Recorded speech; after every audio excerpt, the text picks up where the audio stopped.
Yeah, we'll talk about the coach now a little bit. Let's talk about Wally Yeoman, the coach. All right.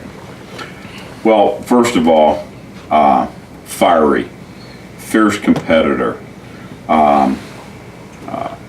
My dad understood there was a scoreboard on the field, and he had he pushed those guys and drove them, and he was intense. And everybody's got great Wally stories, and probably some aren't fit for, you know what I mean, for video. So, but I mean, he loved his boys, he loved his players, and loved his family, that's for sure. So he was a great student of the game. He was a fierce competitor, but also loved studying it. Also loved going to clinics and spending time with other coaches. You know, I can remember like all winter and spring long, he and Gies would be driving from place to place, going to clinics. I love to talk football. I mean, that's just how he was built, and he just loved everything about it. Loved the off season, loved it during the season, loved the games, loved the practices, loved the meetings, loved everything about football. Gies tells the story about the defensive coaches wanted to make a shift from scheme A to scheme B. Mm-hmm. And he tells the story that until you can answer all of my questions, we are not making this seismic shift in the way things were going. So the meeting, as Chris tells it, I'm paraphrasing, that after the first meeting, all the questions weren't answered. And Chris says, go figure it out some more. So you guys went over to talk to the Snyder football staff, I think it was the Snyder staff, about making some changes. Now, Chris was very methodical, everybody tells me, and he was so detail-oriented that if you couldn't answer all his questions, then you were not professionally prepared to make this shift. So you're nodding your head, so you kind of get the story. So what do you recall of that? Well, first of all, sometimes if Gies would want something done, Gies could have a way of making you think it was your idea and getting you to go down a road he wanted you to go down, and that's part of the mastery of being such a great leader that he is.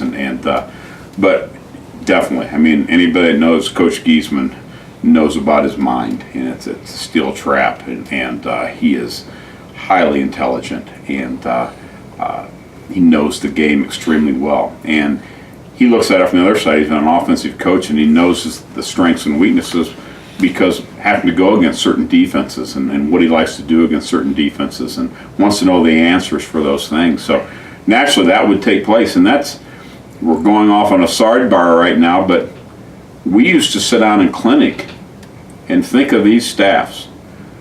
I can remember being at Penn. Carmel came up, Coach Belden's staff. Hobart came over with Coach Kerr and his staff. And Coach Ike and the guys from Snyder came over with the Penn coaches. And those schools sat and clinicked for a whole day. I mean, naturally, arch rivals. We all knew that those were the teams we had to beat to do anything in the playoffs.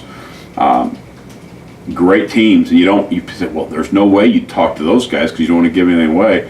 On the contrary, that's exactly who we all met with, and definitely admired all those coaches and those staffs and those teams and how they play the game, and we share ideas with each other, and that's one of the ways we kept ahead, and it says a lot about those staffs as well. I mean naturally we admired what they had done and what they do, so that's what we did. But I can remember what we're talking about was post 1994 going into the 95 season, and we've been a 50 defense. Naturally, with the Ohio backgrounds and with Miami and the slant and angle 50 that Woody and Bo ran, and that's exactly what we were running before, and it was a great defense. Not only at the time did Penn have the state record for the fewest yards rushing allowed in the state, they had the top two in the 83 and the 79 teams, and so when you're talking about changing from that after having that kind of success to this, but the game was changing as well too. Sure. And the game was opening up a little bit more, and things changed. And so we delved into it. So we looked at the teams that that did it well, and watched the teams that did it well, and we met with those teams. We went down to Indiana State and spent a week down there with those guys. Snyder was running their version of the 4-4 defense. Hobart ran a little, version. Everybody had their own little bit of versions of how they would do what they did. And to me, what we did, I can remember, Dad and Don and myself and Bear and me going and searching it and delving into this, and then going back and meeting, and then going and meeting with coaches and going back to either the hotel room or going back to the coach's office and going over this. And we morphed it into what we call, our version of the 4-4 or the 4-2-5, whatever you want to call it, our version of that. And our version was different than everybody else's version because we still have the ties of the 50 defense, or the slant and angle part of what we do are still a huge part of what we do in the 4-4 defense with those guys up front. But it changed, and we made it our version. And I think Geese and Dad always said, you've got to run it through your own laboratory. You run it through your own lab first, and that was a funny phrase we'd always talk about. And you've got to let it, do it several times and do it over and over and over and over again before you can bring it out and show it. So you've got to test it and try it and retest it. And a lot of times what it looks like on paper and what it looks like on the field are two different animals. And there's stuff, no matter how many minds you have thinking about it, that pop up and say, oh, here's something new. What do we do in this scenario? And it was a huge step for us as a staff. That was the beauty of Geese. I mean, it was his. He was the head. He was the guy, and he was in charge. But he hired great people, and come up with a vision, and then let them run with it too, and try to give guys opportunities to run and to create and to do things to make it successful. Now, the beautiful part about doing that is we had a lot of freedom on the defense of what we wanted to do, Dad and Don and I. I mean, we had freedom. It better work. I mean, if it didn't work, you're going to hear it on Friday night. And trust me, I got fired more than once on the sideline on Fridays in the first half. And I can remember walking off after a Lake Central first half against Elber, and he said, he looked at me, Cory, and goes, I don't know what the hell you think your redemptive package is, but you better change it or you're fired. And I mean, and that's the way it went. Now, naturally, I got fired and rehired right on the spot, usually most of the times, but that's the beauty of playing for Geese, and I was fine. Geese always had the ability. Geese has always had the ability to be able to stir the pot to make you do what you want to do. I mean, I'd run through the wall for him today. All the guys that played with him and for him would do the same thing as well. And he's one of those guys that you'd do anything for, but he always had a way when I was a player and as a coach to motivate me to do better, and that's a heck of a trait. He still can push your buttons today, can't he? Oh yeah. I tell you what, I mean, he's on my speed dial, and that's for sure. And he is. Chris is great this way because Chris is one of those guys. When you talk, you think, well, taking over for Geese, whatever. First of all, and replacing Geese. First of all, Geese can never be replaced. There's only one Chris Giesman. I mean, he is amazing. Naturally, National Coach of the Year and all those different things and awards and Hall of Fame and everything, well deserved and more. I mean, he is outstanding. Great. In my estimation, the greatest high school coach ever. He is outstanding. He's one of those guys that can get you to do things, and that's what leaders can do. They can get guys to do a little extra, do a little bit more, and make you do things, and that's just one of his many great traits that he possesses. From a technical standpoint, the thing that I've come to realize in working with Chris from my position, that he comes across somewhat of this dumb country bumpkin, but that's the most farthest thing from the truth. It's kind of like this aw shucks type situation, like he belongs on Andy Griffith. But on the other hand, technically speaking, he is brilliant. Oh, his mind is unbelievable. don't know if he's ever taken the test before, but he would border on being a genius, and he has one of those minds, and he's thrown that whole mind into the game of football, and it's something special. Okay, we talked about some of the other assistant coaches, but I'm going to come back and talk about Donnie Monhout. Yes. Tell me about Donnie Monhout. The utmost respect. I mean, naturally, he was my position coach, and when I played there, and was able to come back and coach, with Coach Monhout, which was great, and that was one of those guys when after I became the head coach, when Donnie retired, it was hard for me. I mean, very hard, because in high school football, Donnie had always been there with me side by side on the sideline for all those years. And when he got out, I mean, his mind is great defensive coach, great man, great person. I just, it was hard because, he knew the answers. I can remember Don and I, we would think different things up front all the time and come to the meeting for dad and dad. We can't do that. We can't cover that in the back end. And, Donnie and I kind of put our tail between our legs, come back and come up with some other crazy stunt or something like that and go back and forth with dad and to create something defensively. But he had a great mind for football, but players loved him, soft-spoken. But when he did, when he would elevate, he caught everybody's eye on that defense, and outstanding man, great football coach, great competitor as well. All right, there's a couple other Yeoman guys we need to talk about here that are a big part of the success of the football program. So let's start and talk about Trent. Well, Trent, naturally being your brother, you grew up and he's my older brother, and so you try to get to the point where you can, be as good as he was, you know what I mean? And hard worker, motivated when he got, and now about the football coach. Started on the staff as a wide receiver coach, kind of took over as orchestrating the passing game and working on that part of it, and 7-on-7 and the passing attack with Coach Giesman. Was the guy in the box, always talking to the guy on the sideline, and he talked to Coach Giesman all the time, and would fire plays in back and forth with Gies. Does the same thing right now. Studies the game, high intellect, and again loves Penn football. Todd Yeoman.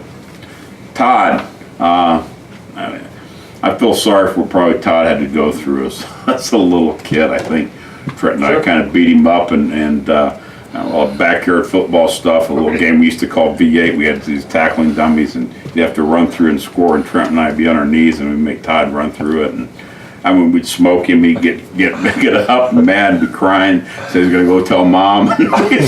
So we said, no, try one more time. We'd let him score to get his spirits back up a little bit, and then send him through some more and just beat him up a little bit more. But, it worked out for Todd. Naturally, being, as senior year in the first state championship team and having an All-American career at Butler, defensive, he was the defensive MVP of the conference that year for Coach Lynch and Coach Bartolomeo,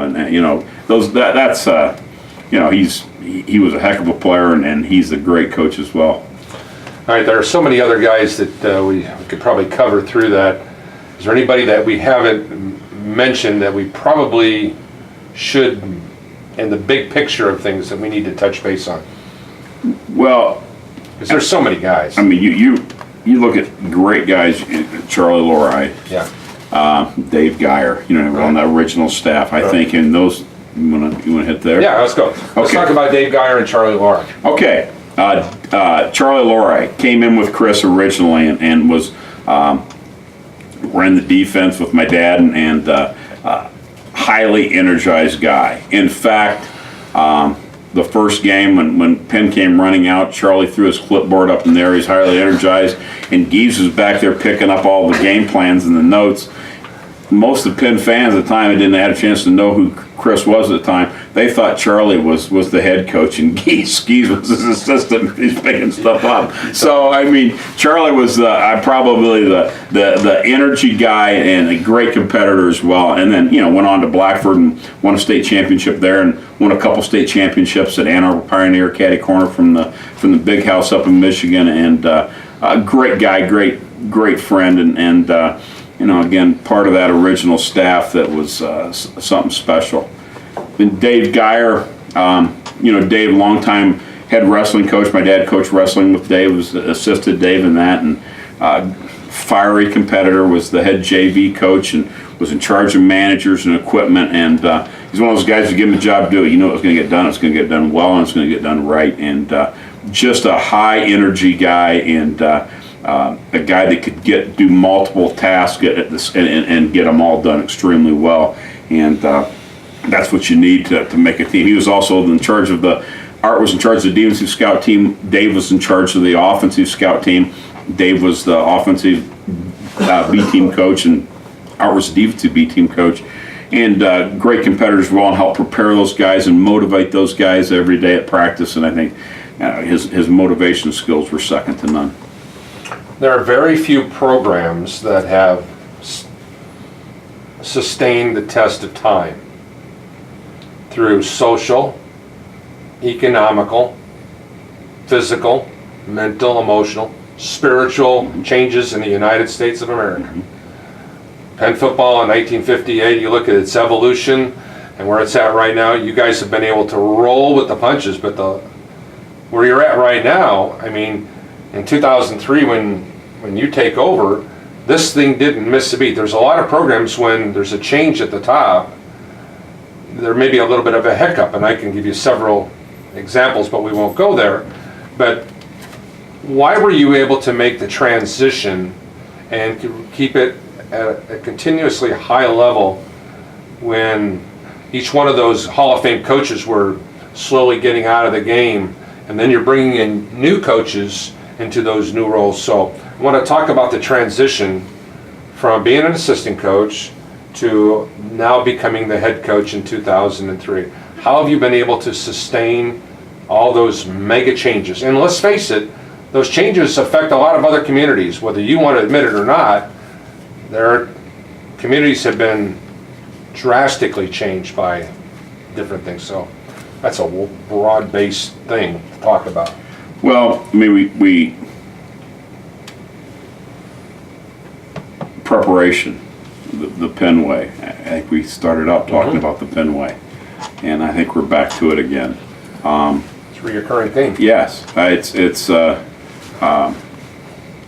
you look at Gies and how he did things, and I think he's been prepping me my whole life for this, and naturally his last 4 or 5 years there, he was prepping me without actually saying he was prepping me, until towards the last several years, and I think that has a lot to do with it, and it's what he did and how he did it, and every aspect, whether it be in season, off season, banquets, equipment, no matter what it is, the staff, the community, whatever it was all by design, and understanding that design and how he did it. And again, I mean, naturally, he's the master of it, and the creator of this great program. So you watch the Penn way, and you have to understand. My goal was never to do that. I can remember Chris and I sitting in the office. He's talking about retiring for several years, and I'm trying to talk him into staying some more years as the head coach, and we'll go out maybe together. You know what I mean? And I think Chris could keep going if he wanted to. But my thing was when Chris, everything we do. Go ahead. No, sorry. Yeah. Thank you. Get this.